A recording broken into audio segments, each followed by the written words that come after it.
वर्ध्यावरून सिंधुदुर्गला जाणाऱ्या 800 किलोमीटरच्या शक्तिपीठ महामार्गाच्या नकाशात सरकारने मोठा बदल केलाय। शेतकऱ्यांच्या प्रचंड विरोधानंतर सरकारने हे पाऊल उचललंय। त्यामुळे आता हा महामार्ग सातारा जिल्ह्यातूनही जाणार आहे। तसंच काही जिल्ह्यातली आखणी कायम करण्यात आली, तर अनेक जिल्ह्यांमध्ये यात मोठे बदल करण्यात आलेत। कोल्हापूरमध्ये तर अनेक ठिकाणी सरकारला नकाशा बदलावा लागलाय, त्यामुळे सरकारचा खर्चही वाढलाय। त्यामुळे आपण या व्हिडिओत सरकारने शक्तिपीठ महामार्गात केलेला हा संपूर्ण बदल नकाशाच्या मदतीने समजून घेणार आहोत। तसंच आधी समाविष्ट जिल्हे तालुके कोणते होते, त्यात काय बदल झालाय, कुठं बदल झालाय, महामार्गाची सुरुवात आणि शेवट यामध्ये काय बदलले, अशी सर्व अधिकृत माहिती तुम्हाला एकाच व्हिडिओत मिळणार आहे। त्यामुळे व्हिडिओ शेवटपर्यंत नक्की बघा। तुम्ही नव्यानच टीओडी मराठीवर आला असाल तर लगेच चॅनलला यूट्यूबवर सबस्क्राइब करायला विसरू नका। नमस्कार, मी ज्ञानेश्वर रेड्डी, तुम्ही पाहताय टीओडी मराठी। नवीन आर्थिक वर्षाच्या पहिल्याच दिवशी 1 एप्रिल 2026 रोजी राज्य सरकारने आपला महत्त्वाकांक्षी प्रकल्प असलेल्या शक्तिपीठ महामार्गात मोठा बदल करण्याचा निर्णय घेतला। सार्वजनिक बांधकाम विभागाने शक्तिपीठ महामार्गाच्या सुधारित आखणीला अंतिम मान्यता देणारा तसा शासन निर्णयही काढला। या सरकारी भाषेतील शासन निर्णय आपण आता स्टेप बाय स्टेप उलगडणार आहोत। महामार्गाचं मूळ स्वरूप काय होतं? कोणत्याही प्रकल्पाची सुरुवात एका मूळ आराखड्याने होते।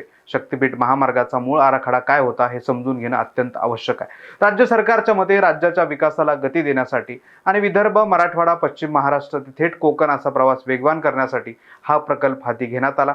नागपूर ते गोवा हा सध्याचा 18 तासाचा रस्ते प्रवास या 6 पदरी महामार्गामुळे थेट 8 तासावर आणण्याचं उद्दिष्ट आहे। त्यासाठी 7 फेब्रुवारी 2024 रोजी सरकारने या महामार्गाच्या मूळ आखणीला पहिली अधिकृत मंजुरी दिली। त्या आराखड्यानुसार हा महामार्ग नागपूरला लागून असलेल्या वर्धा जिल्ह्यातील पवनार येथून सुरू होऊन सिंधुदुर्ग जिल्ह्यातील पत्रादेवी इथं संपणार होता।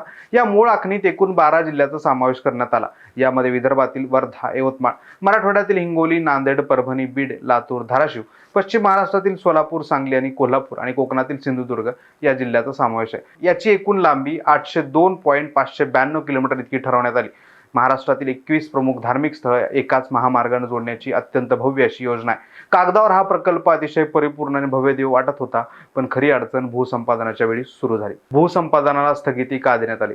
जसा हा प्रकल्प कागदावरून जमिनीवर येऊ लागला तसा त्याला मोठा विरोध सुरू झाला।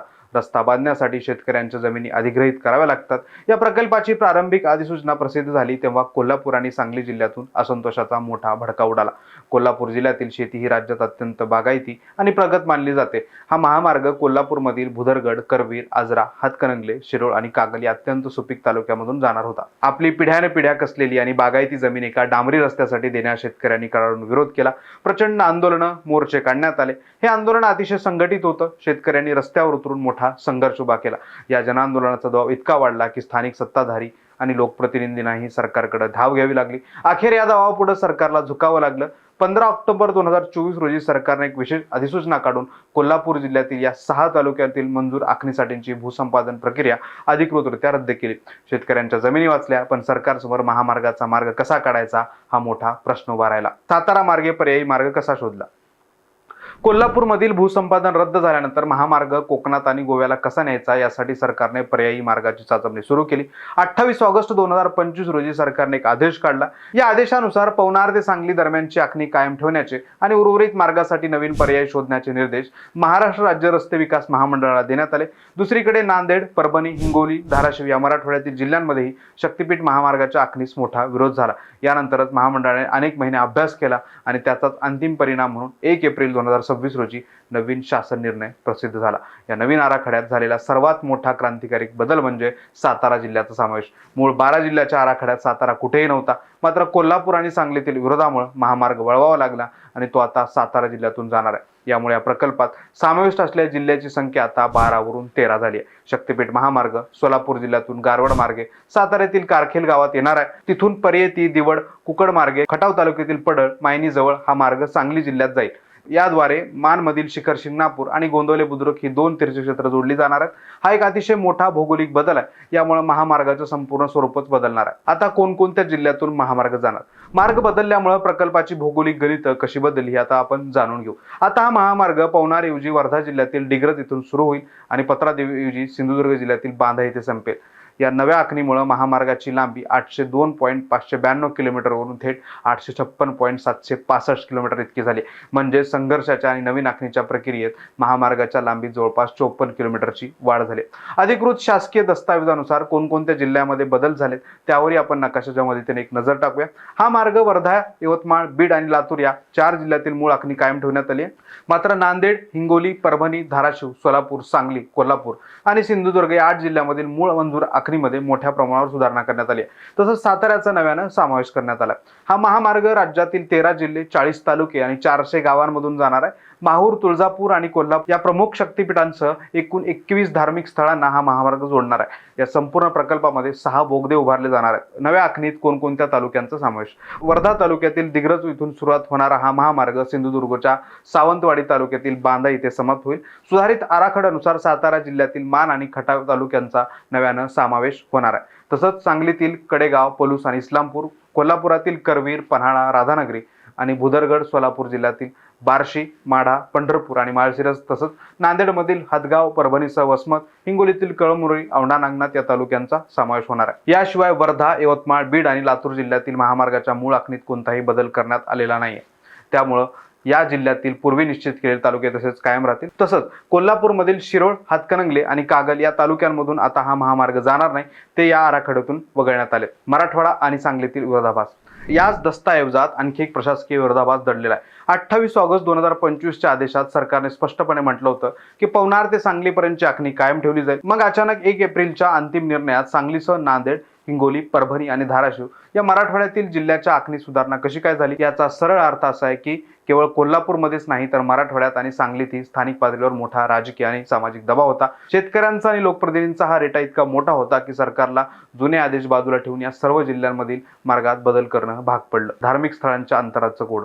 हा महामार्ग राज्यातील 21 प्रमुख धार्मिक स्थळांना जोडणार आहे. सुधारित मार्गामुळे ही स्थळं अत्यंत कमी अंतरावर जोडली जातील. म्हणजे थेट धार्मिक स्थळाला न जाता त्याच्या आजूबाजूने हा मार्ग नेण्यात येणार आहे. महामार्गापासून Mahur 17 kilometre, Aundha Nagnath 14 kilometre, Parli Vaijnath 11 kilometre, Ambajogai 6 kilometre, Tuljapur 14 kilometre, Pandharpur 25 kilometre आणि रेडी गणपती 32 किलोमीटर अंतरावर आहे. पण इथं कोल्हापूरच्या संदर्भात एक मोठं भौगोलिक कोड निर्माण झालंय. सुधारित मार्गामुळे कोल्हापूर महालक्ष्मी 8 किलोमीटर, पन्हाळा ज्योतिबा 7 किलोमीटर अंतरावर राहतील. करवीर, हातकणंगले आणि आजरा या परिसरातील मूळ मार्ग शेतकऱ्यांच्या विरोधामुळे वगळला गेला किंवा तो वळवला गेला. तर मग ही शहरातील धार्मिक स्थळं महामार्गापासून केवळ 7 आणि 8 किलोमीटर इतकी जवळ कशी राहू शकतात? म्हणजेच प्रशासनानं नवीन आखणी करताना अत्यंत गुंतागुंतीची कसरत केली.